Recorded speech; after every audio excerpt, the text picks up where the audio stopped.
नमस्कार विद्यार्थी मित्रांनो, 10 डिसेंबरच्या डेली क्विजमध्ये तुम्हा सगळ्यांचं अगदी मनपूर्वक स्वागत। आजच्या लेक्चरमध्ये सुद्धा आपण खूप क्वालिटी असे क्वेश्चन्स बघूयात। लगेच आपल्या लेक्चरकडे वळू। लेक्चरमधला पहिला क्वेश्चन आहे, अविधान दिले, मध्य प्रदेशतील ग्वाल्हेर व ओरछा या ऐतिहासिक शहरांना युनेस्कोच्या जागतिक वारसा शहरांच्या यादीत स्थान मिळाले आहे आणि ब शहरी स्थळ शिल्प प्रवर्गात हा बहुमान मिळाला आहे। म्हणजे इथं युनेस्कोची एक यादीमध्ये 2 शहरांना ॲड करण्यात आले। ती शहरांची नावं तुम्हाला माहिती असायला पाहिजेत, त्याचबरोबर कोणत्या कॅटेगरीमध्ये त्यांना ॲड केलं आहे हे पण तुम्हाला माहिती असायला पाहिजे, तरच या क्वेश्चनला तुम्हाला अटेंड करता येईल। तर इथं दोन्हीच्या दोन्ही विधानं योग्य आहेत। ग्वाल्हेर आणि ओरछा तर या दोन्ही ऐतिहासिक शहरांना युनेस्को जागतिक वारसा शहरांच्या यादीमध्ये स्थान मिळालं आहे। भारतामधले ह्या 2 शहरांना जर आपण ॲड केलं, आता भारतामधल्या 2 या शहरांना आपण वर्ल्ड हेरिटेज साईटमध्ये ज्यावेळेस ॲड करतोय तर भारतामध्ये एकूण 40 वर्ल्ड हेरिटेज साईट बनत आहेत। याआधी भारतामध्ये 38 होते आणि आता हे 2 म्हणजे 40 अशा अपडेट तुम्हाला आता युनेस्कोच्या वर्ल्ड हेरिटेज लिस्टमध्ये सुद्धा मिळतील। भारतामध्ये सध्या जर तुम्ही लिस्ट जर बघितली तर सध्या 30 अधिक नॅचरल 7 आणि मिक्स्ड कॅटेगरीमध्ये 1, 30 ज्या आहेत ह्या कल्चरल साईट आहेत, 7 ज्या आहेत त्या नॅचरल आणि 1 ही मिक्स कॅटेगरीमध्ये। मिक्स म्हणजे काय की त्या भागात कल्चरसुद्धा आहे आणि नेचरसुद्धा आहे। कल्चरल म्हणजे काय तर सांस्कृतिक वारसा आणि नैसर्गिक वारसा, तर असं भारतातलं एकमात्र स्थान आहे मिक्स कॅटेगरीमध्ये, ते म्हणजे Kanchenjunga national park. Kanchenjunga national पार्कला 2016मध्ये मिक्स या श्रेणीमधून वर्ल्ड हेरिटेज साईटचा दर्जा देण्यात आला आहे। मिक्स श्रेणीमध्ये का दिला गेला असेल बरं? हे एक नॅशनल पार्क आहे, त्याच्यामुळे तिथं बायोडायव्हर्सिटी म्हणजे निसर्ग भरपूर बघायला मिळेल आणि तिथं कल्चरल साईटसुद्धा आहेत, म्हणजे तिथलच्या आदिवासी जमातींची मोठी मोठी मंदिरं वगैरे तिथं बघायला मिळतील, कल्चरल साईटसुद्धा आहेत तिथं। तर म्हणून मिक्स या कॅटेगरीमध्ये कांचनजुंगा नॅशनल पार्कला वर्ल्ड हेरिटेज साईटचा दर्जा मिळाला आहे। ठीक आहे, या 2 शहरांना ॲड केल्यानंतर भारतामधला एकूण नंबर हा 40पर्यंत जाईल। सध्या संपूर्ण जगामध्ये 1121 वर्ल्ड हेरिटेज साईट्स आहेत, त्यापैकी 869 या कल्चरल साईट आहेत, तर नॅचरलमध्ये 213 आहेत। मिक्स कॅटेगरीमध्ये जगभरामध्ये 39 साईट्सला वर्ल्ड हेरिटेज साईटचा दर्जा देण्यात आला आहे। ठीक आहे, आता आपली ज्या भारतातली 2 शहरांचा इथं उल्लेख झाला आहे, एक म्हणजे ग्वाल्हेर आणि दुसरा म्हणजे ओरछा। तर ग्वाल्हेरची स्थापना तर 9व्या शतकामध्ये झाली होती। त्या काळामध्ये गुर्जर प्रतिहार राजवंश, तोमर, बाघेल, कछवाहो आणि शिंदे तर या घराण्यांचं ग्वाल्हेरवरती राज्य होतं। त्यांनी वेगवेगळ्या ठिकाणी स्मारके, किल्ले, राजवाडेसुद्धा बांधलेत आणि म्हणून हे एक ऐतिहासिक ठिकाण आहे ज्याला आता वर्ल्ड हेरिटेज साईटचा दर्जा मिळाला आहे। आणि ओरछा, तर ओरछाबद्दल मे बी तुम्ही ऐकलं नसेल, पण ते सुद्धा खूप असं हिस्टॉरिकल प्लेस आहे। तिथं वेगवेगळी मंदिरं, जे त्या काळामधले राजेराजवाडे होते तर त्यांचं वावराचं ठिकाण होतं हे ओरछा। 16व्या शतकामध्ये बुंदेल राजाची ती राजधानीसुद्धा होता आणि राजमहाल, जहांगीर महाल, रामराजा महाल, रायप्रवीण महाल आणि लक्ष्मीनारायण मंदिर तर ही ओरछामधली प्रसिद्ध ठिकाणं आहेत, ऐतिहासिक प्लेस आहेत हे सगळे। तर जर आपल्याला एक्झाममध्ये वर्णन केलं की राजमहाल, जहांगीर महाल, त्यानंतर रामराजा महाल, रायप्रवीण महाल हे खालीलपैकी कोणत्या शहरामध्ये आहेत, तर ओरछा हे त्याचा आन्सर आहे, जे की मध्य प्रदेशमध्ये येईल। ठीक आहे, जागतिक वारसा स्थळाचा दर्जा हा कुणाकडून दिला जातो, तर युनेस्कोकडून हा दर्जा दिला जातो।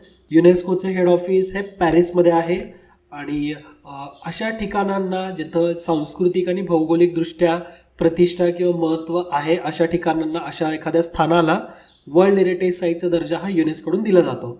ठीक आहे, आणि माझा तुम्हाला अगदी सोपा क्वेश्चन आहे की भारतातलं पहिलं शहर कोणतं होतं की ज्याला वर्ल्ड हेरिटेज सिटीचा दर्जा देण्यात आला आहे? जर तुम्हाला माहिती असेल ते शहर तर नक्की कमेंट करून कळवा। मी तुम्हाला 3 ऑप्शन देतो, एक म्हणजे पुणे, जयपूर आणि अहमदाबाद। तर यापैकी भारतातली पहिली वर्ल्ड हेरिटेज सिटी कोणती हे कमेंट करून कळवा। पुढचा क्वेश्चन आहे, खालीलपैकी कोण साखीर ग्रँड प्रिक्स तर या फॉर्म्युला 2 शर्यतीत जिंकणारा पहिला भारतीय ठरला? थोडं कन्फ्युजन होईल की हे नेमकं शाकीर ग्रँड प्रिक तर आम्हाला समजली, पण हे फॉर्म्युला 2 काय असतं? आपण तर फॉर्म्युला 1 म्हणजे F1 रेसिंग ऐकतो, हे फॉर्म्युला 2 काय भानगड आहे? तर क्रिकेटमधलं एक एक्झाम्पल मी तुम्हाला देतो। जसं अंडर 19 वर्ल्ड कप होतात आणि त्याच्यानंतर ॲक्च्युअल वर्ल्ड कप असतो, तर अंडर 19मध्ये काय होतं की सगळे 19 वयोगटामधले 19च्या खालचे सगळे एकसाथ खेळतात आणि त्यांची तयारी खरं तर मेन इंडिया टीममध्ये किंवा मेन टीममध्ये जाण्याची असते, म्हणून ते अंडर 19मध्ये खेळतात. तो वर्ल्ड कप होतो आणि त्याच्यानंतर मग जे चांगले परफॉर्म करतील यांना वर्ल्ड कपसाठी सिलेक्ट केलं जातं. तर असंच काहीतरी हे फॉर्म्युला 1 आणि फॉर्म्युला 2 आहे. फॉर्म्युला 1साठीच्या ज्या रेसिंग कार असतात त्यांच्या पॉवर फॉर्म्युला 2पेक्षा ऑलमोस्ट डबल असतात. म्हणजे एक्झॅक्ट सांगायचं झालं ना तर जवळपास 500 हॉर्स पॉवर एवढी इंजिनची कॅपॅसिटी असते फॉर्म्युला 2च्या गाड्यांसाठी आणि 1000पेक्षा जास्त 1000 हॉर्स पॉवरपेक्षा जास्त इंजिन कॅपॅसिटी असते फॉर्म्युला 1 रेसिंग कारसाठी.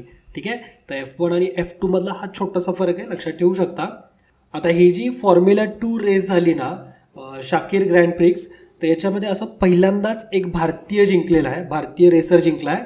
त्याचं नाव आहे जेहान दारूवाला. ठीक आहे. तर जेहान दारूवाला हा फक्त 22 वर्षाचा आहे, मुंबईचाच आहे आणि कार्लिन टीमसाठी 34 लॅपच्या रेसमध्ये तो सगळ्यात फास्टेस्ट ठरलेला आहे. सर्वात जलद त्याने 34 लॅप पूर्ण केल्या. तर तो कोणत्या टीमकडून खेळला हे पण माहिती पाहिजे. कार्लिन टीमकडून तो खेळला आहे.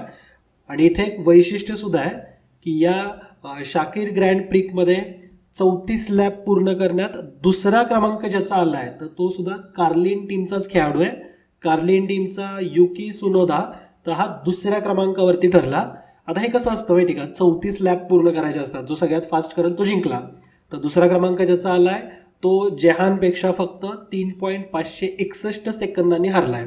ठीक आहे. म्हणजे जेहान हा 3.561 सेकंद आधी पोचला. तर सेकंदाची व्हॅल्यू या रेसर्सला समजते. असं एक्झाम्पल दिलं जातं ना की एका वर्षाची व्हॅल्यू कुणाची आहे, सेकंदांची व्हॅल्यू कुणाची, तर जे रेसर असतात तर त्यांना सेकंदाची व्हॅल्यू असते. आणि आपण पण एका रेसमध्ये आहोत, शर्यतीमध्ये आहोत MPSCच्या स्पर्धा परीक्षांच्या, तर आपल्याला सुद्धा प्रत्येक सेकंडची व्हॅल्यू पाहिजे. ठीक आहे. आता त्याच्यामध्ये मी जास्त डीपमध्ये नाही जाणार, नाही तर परत मी लवकर थांबणार नाही. पुढच्या क्वेश्चनकडे आपण येऊ. अविधान आहे रयुगू लघुग्रहाच्या पृष्ठभागाच्या खडकाचे नमुने घेऊन हायाबुसा 2 यान 6 डिसेंबर 2020 रोजी पृथ्वीवर परतले. आणि ब विधान हायाबुसा 2 हे जॅक्सा या जपानी अंतराळ संशोधन संस्थेकडून संचालित केले जाणारे अंतराळ यान आहे.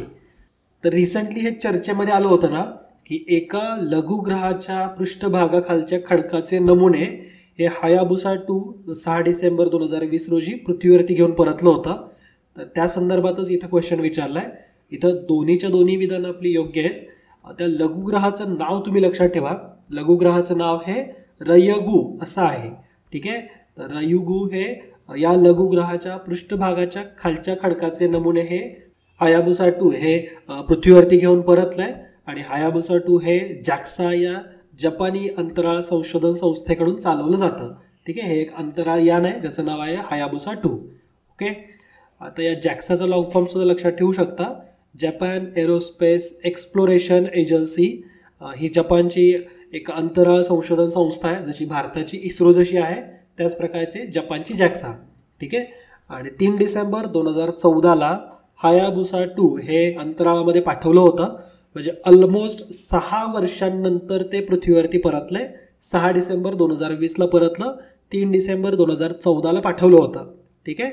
आणि याने 1.5 वर्षाच्या कालावधीसाठी लघुग्रहाच्या म्हणजे जे ॲस्ट्रॉइड्स असतात त्यांचं निरीक्षण करायसाठी हे पाठवलं होतं. 1.5 वर्षाच्या कालावधीमध्ये त्यांनी प्रॉपर निरीक्षण वगैरे केलं आणि नंतर रयुगू या नावाच्या लघुग्रहावरती ते उतरलं सुद्धा होतं, लँड झालं होतं आणि तिथून खडकाचे नमुने घेऊन तो पृथ्वीवरती परतला आहे. ठीक आहे. आणि एखाद्या लघुग्रहावरती यान उतरण्याची सुद्धा ही पहिलीच वेळ होती. म्हणजे हा सुद्धा मुद्दा तितकाच महत्त्वाचा आहे. कोणत्या लघुग्रहावरती याआधी यान उतरलंच नव्हतं, ही पहिलीच वेळ होती जे यान हे या लघुग्रहांवरती उतरलं आहे. ठीक आहे. लघुग्रहाच्या पृष्ठभागाची तपासणी केली, खडकाचे नमुने गोळा केले, याच उद्देशाने हे यान पाठवलं होतं. आता तुमच्या मनामध्ये काही प्रश्न यायला पाहिजेत की सर लघुग्रहावरती ते कसं उतरलं असेल, कारण पृष्ठभागाच्या खालचा त्यांनी दगड उचलला आहे किंवा खडकाचे नमुने घेतलेत, तर हे कसं काय केलं. तर हायाबुसा यानामध्ये रोबोटसुद्धा होता, एक रोवर रोबोट होता, त्याचं नाव होतं मिनर्वा 2. तर मिनर्वा 2च्या माध्यमातून आणि त्याचबरोबर मॅस्कॉट हा एक फ्रेंच रोबोटसुद्धा होता याच्यामध्ये. तर मॅस्कॉट आणि मिनर्वा 2 तर या रोवर्सच्या माध्यमातून स्फोट घडवण्यात आला. त्या लघुग्रहावरती छोटासा स्फोट घडवून तिथलची माती आणि खडकाचे नमुने गोळा केले. ठीक आहे. आता तुम्हाला वाटू शकतं की सर यान म्हणजे खूप मोठं असतं की काय, तर नाही, हे यान जे होतं ते फक्त आणि फक्त फ्रीजच्या आकाराचं होतं. म्हणजे छोटासा फ्रीज जसा असतो तर तेवढ्याच आकाराचं हे यान होतं, ज्याचं नाव होतं हायाबुसा 2. आणि ते कोणत्या लघुग्रहावरती उतरलं ते म्हणजे रयुगू. ठीक आहे. तर एवढी इन्फॉर्मेशन सफिशियंट आहे. रयुगूबद्दल थोडंसं लक्षात घेऊ शकता की पृथ्वीपासून तो जवळपास 300 मिलियन किलोमीटर अंतरावरती आहे. आणि या लघुग्रहावरती कार्बनचे भरपूर सारे पदार्थ आहेत, म्हणजे कार्बन असलेले पदार्थ आहेत. आणि इथं पाणीसुद्धा आहे असं समजलं जातं संशोधकांकडून. आणि या लघुग्रहाची निर्मिती ही सौरमालेच्या जन्मावेळेचीच आहे, म्हणजे जवळपास 4.6 अब्ज वर्षांपूर्वी याची निर्मिती झाली असावी असा सुद्धा संशोधकांचा अंदाज आहे. लघुग्रह म्हणजे काय असतं मित्रांनो, तर लघुग्रह म्हणजे ग्रहांच्या निर्मिती काळात ग्रह बनण्यात अपयशी ठरलेल्या लहान लहान खडकांना आपण लघुग्रह म्हणतो. म्हणजे एखादे घटक मिळून जर ग्रह बनत असेल आणि ग्रह बनताना त्याच्या बनण्याच्या प्रोसेसमध्येच काही अडथळा आला, अपयश जर आलं, तर तो ग्रह न बनता त्याचे लहान लहान खडक फक्त राहतात आणि त्यांना आपण लघुग्रह म्हणतो. ठीक आहे. आणि रयुगू हा अगदी प्राथमिक स्वरूपाचा लघुग्रह आहे. ओके. तर या रिलेटेड आपल्याला जॉग्रफीमध्ये काही क्वेश्चन्स बनू शकतात. त्यामुळं रयुगू लघुग्रह हा तुम्हाला माहिती असायला पाहिजे. हायाबुसा 2 कडून हे सगळे जे खडक आणले तर ते सगळी इन्फॉर्मेशन तुम्ही लक्षात ठेवा. पुढचा क्वेश्चन आहे अनिल सोनी यांना जागतिक आरोग्य संघटना फाउंडेशनच्या मुख्य कार्यकारी अधिकारीपदी नियुक्त करण्यात आले आहे. आणि अनिल सोनी हे या संघटनेचे दुसरे मुख्य कार्यकारी अधिकारी बनले आहेत. तर यापैकी फक्त विधान योग्य आहे. अनिल सोनी यांना जागतिक आरोग्य संघटना फाउंडेशनच्या, म्हणजे ही जागतिक आरोग्य संघटना नसून त्याची एक छोटीशी शाखा किंवा एक नवीन ऑर्गनायझेशन फॉर्म करण्यात आली आहे, ज्याचं नाव आहे जागतिक आरोग्य संघटना फाउंडेशन. तर यांच्या CEO या पदावरती नियुक्त करण्यात आलं. आणि असे हे CEO पहिलेच बनेल, म्हणजे जागतिक फाउंडेशन आत्ताच फॉर्म करण्यात आले, जागतिक आरोग्य संघटना फाउंडेशन, आणि त्याचे ते पहिलेच मुख्य कार्यकारी अधिकारी बनलेत. ओके. आणि 1 जानेवारी 2021 पासून ते कार्यकारी अधिकारी या पदाचा कार्यभार स्वीकारतील. या जागतिक आरोग्य संघटना फाउंडेशनची जर उद्दिष्ट बघाल तर याचा मुख्य उद्देश हाच आहे की आरोग्यविषयक समस्यांना कशा प्रकारे तोंड देता येईल, वेगवेगळ्या तंत्रज्ञानाचा वापर कसा करता येईल, सामान्य नागरिकांपर्यंत कशा पद्धतीने फायदा पोचवला जाईल. तर या उद्दिष्टाने या जागतिक आरोग्य संघटना फाउंडेशनची स्थापना करण्यात आली. ठीक आहे. मे 2020 मध्येच ही संस्था सुरू करण्यात आली आहे, ज्याचे पहिले CEO बनलेत एक भारतीय व्यक्ती अनिल सोनी. ठीक आहे. आणि आपली जी जागतिक आरोग्य संघटना आहे वर्ल्ड हेल्थ ऑर्गनायझेशन, त्याचे हेड ऑफिस स्वित्झर्लंडमध्ये जिनेवा या ठिकाणी आहे. याची स्थापना ही 7 एप्रिल 1948ला झाली होती. ओके. तर एवढे काही मुद्दे तुम्ही लक्षात ठेवा. पुढचा क्वेश्चन बघू. कोणत्या राज्याने पहिला स्थलांतरित पक्षी महोत्सव आयोजित करण्याचा निर्णय घेतला? तर बिहार, झारखंड, छत्तीसगड की उत्तर प्रदेश, कोणत्या राज्याने स्थलांतरित पक्षी महोत्सव आयोजित करण्याचा निर्णय घेतला आहे? तर ते राज्य आहे बिहार. बिहारच्या बागलपूर जिल्ह्यामध्ये 3 दिवसांचा पहिला स्थलांतरित पक्षी महोत्सव आयोजित करण्याचा निर्णय हा बिहार सरकारकडून घेण्यात आला. त्या संदर्भात योजनासुद्धा आखण्यात आल्यात. दरवर्षी बिहारमध्ये विक्रमशिला डॉल्फिन अभयारण्यामध्ये नोव्हेंबर ते मार्च पिरियडमध्ये काहलगाव आणि सुलतानगंज, तर या ठिकाणी संपूर्ण जगातून भरपूर प्रवास करत प्रवासी पक्षी इथे येतात. आणि यालाच एक हायलाईट करण्यासाठी म्हणून स्थलांतरित पक्षी महोत्सव हे आयोजित करण्यात येत आहे. हा कार्यक्रम बागलपूर वन विभाग, मंदार नेचर क्लब आणि बॉम्बे नेचर हिस्ट्री सोसायटी तर यांच्याकडून आयोजित केला जाईल. ठीक आहे. थोडीशी माहिती बिहारबद्दल जाणून घ्या. बिहार आपल्या उत्तर भारतामधलं एक राज्य आहे. बिहारच्या उत्तरेला नेपाळ या देशाची बॉर्डर लागून आहे. पश्चिमेला उत्तर प्रदेश आहे, दक्षिणेला झारखंड आहे जो की बिहारमधूनच वेगळा झाला आहे, आणि पूर्वेला पश्चिम बंगाल. ओके. तर एवढी माहिती बिहार राज्याबद्दलची असावी. बिहारचं एकूण क्षेत्रफळ हे 94,163 चौरस किलोमीटर एवढं आहे. आणि बिहारची प्रमुख भाषा हिंदी आहे. तिथं भोजपुरीसुद्धा बोलली जाते.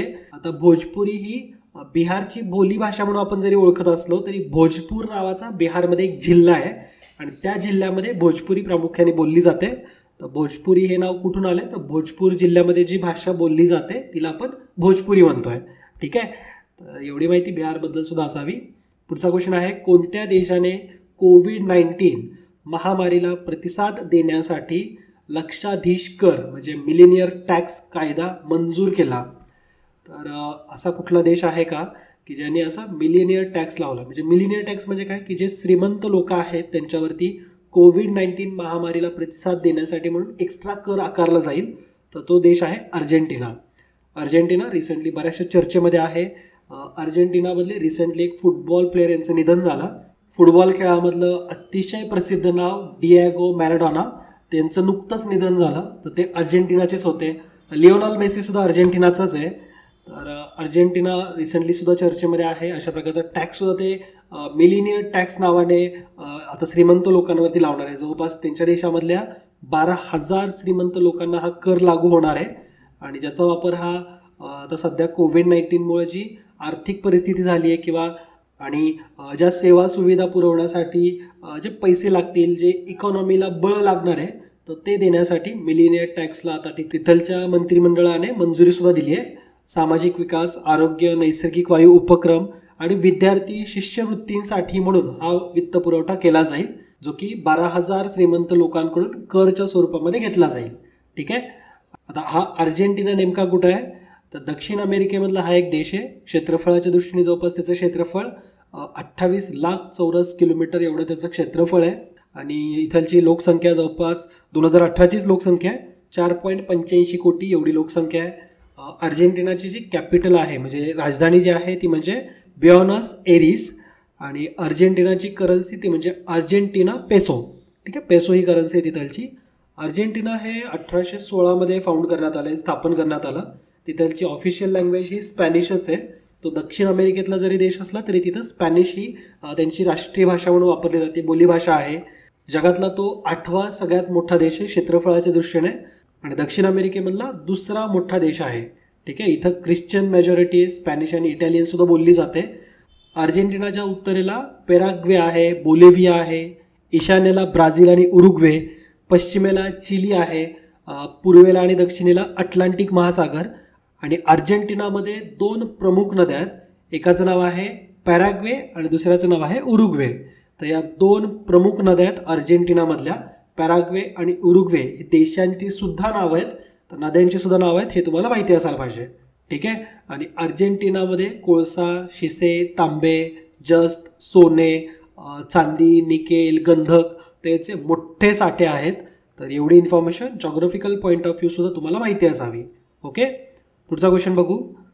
लोकसभा संरचनेसंबंधी योग्य पर्यायाचा संच किंवा गट निवडा. अ, ब, क, ड अशी 4 विधानं दिलीत. अ आहे, सध्या लोकसभेत 545 सदस्य आहेत. लोकसभेची कमाल सदस्य संख्या 550 निश्चित करण्यात आली आहे. क आहे, वयोवर्ष 18 पुढील प्रत्येक भारतीय नागरिक लोकसभेच्या मतदानास पात्र असतो. आणि ड, लोकसभेवर केवळ 2 सदस्य अँग्लो इंडियन समुदायाचे प्रतिनिधित्व करतात. यापैकी आपल्याला योग्य पर्याय निवडायचा आहे. तर इथं अ, क आणि ड ही 3 विधानं योग्य आहेत. अ, क आणि ड. ब विधान चुकीचं दिलं आहे. ब विधान का चुकीचं आहे बरं? कारण लोकसभेची कमाल सदस्य संख्या ही 550 नाही तर 552 ठरवण्यात आली आहे. मॅक्झिमम 552 सदस्य लोकसभेवरती निवडून जाऊ शकतात. सध्या 545 सदस्य आहेत, त्याच्यामुळं अविधानसुद्धा योग्य आहे. आणि जे 18+ आहेत असा प्रत्येक भारतीय नागरिक लोकसभेच्या मतदानामध्ये पात्र ठरतो. ठीक आहे, आणि लोकसभेमध्ये केवळ 2 अँग्लो इंडियन सदस्य प्रतिनिधित्व करतात, तर हे सुद्धा योग्य आहे. मात्र हे कंपल्शन नाही आहे आता, म्हणजे याच्यावरचं जे रिझर्वेशन होतं ते काढून टाकण्यात आलं आहे. ठीक आहे, म्हणजे एकूण जर आपण 552ला जर बायफ्रिकेट केलं, त्याचं डिस्ट्रीब्युशन केलं, तर 530 सदस्य राज्यांमधून येतात, 20 सदस्य हे संघ राज्यांच्या प्रदेशांमधून येतात आणि 2 सदस्य हे अँग्लो इंडियन नामनिर्देशित असतात. तर अशा प्रकारे हे टोटल 552 होईल. ओके, आता याच्यामध्ये सुद्धा भरपूर सारे बदल होणार आहेत, कारण आपल्या इथं केंद्रशासित प्रदेशांचा नंबरसुद्धा आता बदललेला आहे, राज्यांचा नंबर बदलला आहे. तर ह्या अपडेट आपल्याला पुढच्या इलेक्शन्समध्ये बघायला मिळतील. ठीक आहे, पुढचा क्वेश्चन आहे, लोकसभेतील प्रतिनिधित्वांसंबंधी खालीलपैकी कोणती तरतूद योग्य नाही? तर अविधान आहे, लोकसभेतील राज्यांचे प्रतिनिधी प्रत्यक्षपणे निवडून आलेले असतात. तर यस, हे करेक्ट आहे, प्रत्यक्षपणे ते निवडून आलेले असतात. लोकसभेमध्ये संघ राज्य प्रदेशांचे सदस्य निवडण्यासाठी संसदेने संघ राज्य प्रदेश कायदा 1951 संमत केला आहे. तर 1951चा आहे का तो कायदा? तर नाही. लोकसभेत संघ राज्य प्रदेशाचे जर प्रतिनिधी म्हणून निवडायचे असतील तर त्याच्यासाठी एक प्रक्रिया आहे. तर ती प्रक्रिया संसदेने संघ राज्य प्रदेश कायदा 1965 मधून निवडलेली आहे. म्हणजे संघ राज्य प्रदेश कायदा 1965 हा संमत केला आहे, ज्या अंतर्गत लोकसभेमध्ये संघ राज्य प्रदेशाचे सदस्य निवडण्यासाठीची प्रक्रिया आहे. ठीक आहे. तर ब विधान चुकीचं आहे, कायद्याचं फक्त इयर चुकीचं दिलं आहे, तर 1965 करा. क विधान आहे संघ राज्य प्रदेशातून सुद्धा लोकसभेचे सदस्य थेट निवडणुकीने निवडून दिले जातात. करेक्ट आहे. संघ राज्यामधून सुद्धा थेट निवडणुकीच्या माध्यमातून जसं राज्यांचे प्रतिनिधी थेट प्रत्यक्षपणे निवडून दिले जातात, तर त्याच पद्धतीने संघ राज्य प्रदेशातून सुद्धा लोकसभेचे सदस्य थेट निवडणुकीने निवडून दिले जातात. ओके. आणि ड संविधानाचे कलम 331 हे लोकसभेत अँग्लो इंडियन समुदायाच्या प्रतिनिधित्वासंबंधी आहे. तर यस, ड विधान सुद्धा योग्य दिलं आहे. कलम 331 हे अँग्लो इंडियन समुदायाच्या प्रतिनिधी संबंधी आहे. आणि हे आता यांच्यासाठीचं जे रिझर्वेशन होतं तर ते आता सुप्रीम कोर्टकडून नाकारण्यात आलं आहे. आता इथून पुढं अँग्लो इंडियनसाठी खास असं रिझर्वेशन नसेल. ठीक आहे. तर अ, क आणि ड ही विधानं योग्य आहेत. ब विधान आपलं चुकीचं दिलं आहे. माझा तुमच्यासाठी एक छोटा होमवर्कचा क्वेश्चन आहे, तो म्हणजे लोकसभेसंदर्भात आपण आज 2 क्वेश्चन बघितलेत. तर लोकसभेच्या संदर्भाची सगळी महत्त्वाची कलमं ही तुम्ही आज रिवाईज करा. लोकसभा संदर्भात कुठली महत्त्वाची कलमं किंवा कोणते कोणते महत्त्वाचे लोकसभेला अधिकार असतात, त्याची वैशिष्ट्ये काय, तर हे तुम्ही नक्कीच आज अभ्यासा, जेणेकरून प्रॉपर रिव्हिजन होईल. ठीक आहे. पुढचा क्वेश्चन आहे, पुढील कार्य कोणत्या पोषक द्रव्याचे आहेत? पोषक द्रव्य म्हणजेच न्यूट्रियंट्स. तर पुढचे जे कार्य दिलेत तर ते कुठल्या न्यूट्रियंट्सशी संदर्भात आहेत? अ आहे विटॅमिन ए, डी, ई आणि की यांच्या अवशोषणात, अवशोषण म्हणजेच ॲब्सॉर्प्शन, तर ॲब्सॉर्प्शन्सला मदत करणे, शरीरातील विटॅमिन डी व स्टेरॉइड्स हार्मोन्सच्या संश्लेषणात म्हणजेच सिंथॅसिसमध्ये मदत करणे आणि थंड हवामानापासून बचाव करणे. तर हे खालीलपैकी कोणत्या न्यूट्रियंटचं काम आहे, कार्य आहे? हे काम चरबीचं आहे, फॅट्सचं आहे, मेद. तर पर्याय क्रमांक 2 हे या क्वेश्चनचा आन्सर राहील. विटॅमिन ए, डी, ई आणि की त्यांचं ॲब्सॉर्प्शन करण्याला फॅट्सच्या माध्यमातून मदत केली जाते. थंडीपासून बचाव नक्कीच फॅटमुळे होतो. आणि शरीरामध्ये विटॅमिन डी आणि स्टेरॉइड हॉर्मोन्स यांचं सिंथेसिसला मदत करण्याचं कामसुद्धा मेद म्हणजेच फॅट्सच्या माध्यमातून केलं जातं. ठीक आहे. फॅट्सचे भरपूर सारे कार्य आहेत, जसं की ऊर्जेचे सर्वाधिक समृद्ध स्रोत म्हणून आपण फॅट्सला ओळखतो. फॅट्सला रिचेस्ट सोर्स ऑफ एनर्जी म्हणून ओळखलं जातं. आणि त्याचबरोबर जे सबक्युटेनियस फॅट्स जे असतात त्याला उपत्वचीय फॅट किंवा उपत्वचीय मेद असं म्हटलं जातं. तर ते आपल्या शरीराचा थंडीपासून बचाव करतात. तर कोणत्या टाईपचे फॅट्स हे आपल्या शरीराचा थंडीपासून बचाव करतात, तर त्याला सबक्युटेनियस फॅट्स असं म्हटलं जातं. हे लक्षात ठेवा तुम्ही. शरीरातल्या महत्त्वाच्या अवयवांचा जर्क किंवा शॉक ॲब्सॉर्ब करण्याचं सुद्धा काम किंवा शॉकपासून बचाव करण्याचं कामसुद्धा फॅट्सच्याच माध्यमातून केलं जातं. त्याचबरोबर काही सेक्स हार्मोन जे असतात तर ते सुद्धा फॅट्सच्याच स्वरूपामध्ये असतात, जसं की एस्ट्रोजन, प्रोजेस्टेरॉन, टेस्टोस्टेरॉन. तर हे सुद्धा फॅट्सच्या स्वरूपामध्ये आपल्या शरीरामध्ये असतात. तर एवढी माहिती तुम्हाला फॅट्सबद्दलची असायला पाहिजे. फॅट्स म्हणजेच मेद किंवा आपण त्याला स्निग्ध पदार्थांचं मेद किंवा यांची आपण थोडीशी कार्य बघितलीत. तर हे सगळे पॉईंट्स तुम्ही लक्षात ठेवा. ठीक आहे. तर आजच्या लेक्चरमधून भरपूर सारी क्वालिटी इन्फॉर्मेशन आपण बघितली. आय होप तुम्हाला प्रत्येक मुद्दा लक्षात आला असेल. तर आजच्या लेक्चरमध्ये तुमची इथंच रजा घेतो आहे. जाताना मी पुन्हा एकदा आठवण करून देतो, ज्या विद्यार्थ्यांना विजन स्टडीवरती प्रवेश घ्यायचा असेल राज्यसेवा 2021च्या बॅचसाठी, अशांना 15 डिसेंबरपर्यंत संधी आहे. 15 डिसेंबरनंतर ॲडमिशन घेता येणार नाही आहेत. 15 डिसेंबर रात्री 11 वाजता ॲडमिशन्स क्लोज होत आहेत. तर जे इंटरेस्टेड आहेत अशांनी यापूर्वी ॲडमिशन घेऊ शकता. तर आज तुमची इथं रजा घेतो आहे. हसत घेत अभ्यास करा, हेल्दी फूड खा आणि आईवडिलांची काळजी घ्या. जय हिंद, जय महाराष्ट्र. धन्यवाद.